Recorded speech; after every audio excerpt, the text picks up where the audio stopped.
Sunday বুলি ক'লে সাধাৰণতে সকলোৰে মনলৈ আহে অলপ ৰেষ্ট, অলপ ৰিলেক্স। কিন্তু আমাৰ ছানডেটো যেন আন দিনতকৈও বেছি ব্যস্ত।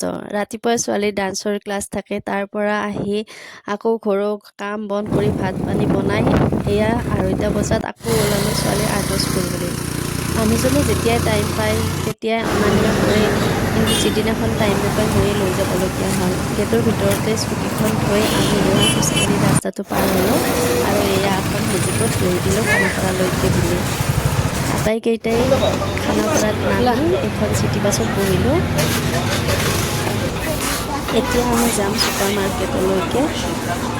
এয়া আমি আটাইকেইটাই বাছত বহি দিছোঁ।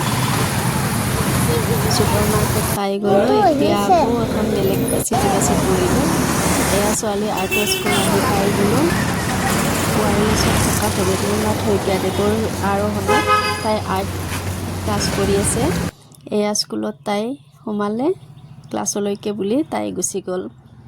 এতিয়া আমি আকৌ লগৰ এজনীৰ লগত বেলতলালৈ আহিলোঁ। এয়া তাই কিবা কিনিবলগীয়া আছিল, তাই বস্তুকেইটা ল'লে আৰু ইহঁত দুটাক দেখিছেনে পূৰা একদম লগ হৈ খেলি আছে। মাজতে আহিল নহয় বৰষুণ জাক।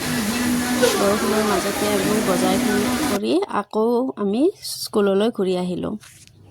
5:30 বজাত ক্লাছটো শেষ হ'ল। ক্লাছ শেষ হোৱাত আকৌ আমি ওলালোঁ ঘৰলৈকে বুলি। তাৰপিছত এয়া আমি আকৌ চিটি বাছ এখনত বহি দিলোঁ।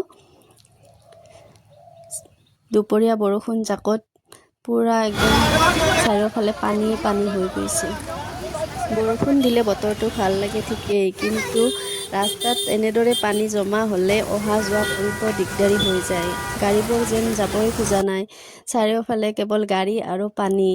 আমিও এয়া গাড়ী ৰখি ৰৈ আছোঁ। গাড়ী নাই আজি।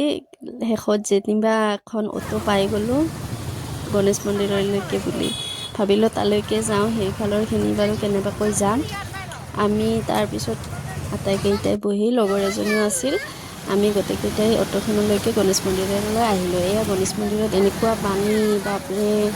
কেনেবাকৈ আহি আমি গণেশ মন্দিৰ বাৰু পালোঁ। আজিৰ দিনটো সঁচাকৈ বৰষুণ, পানী, ট্ৰেফিক জামৰ মাজেৰে পাৰ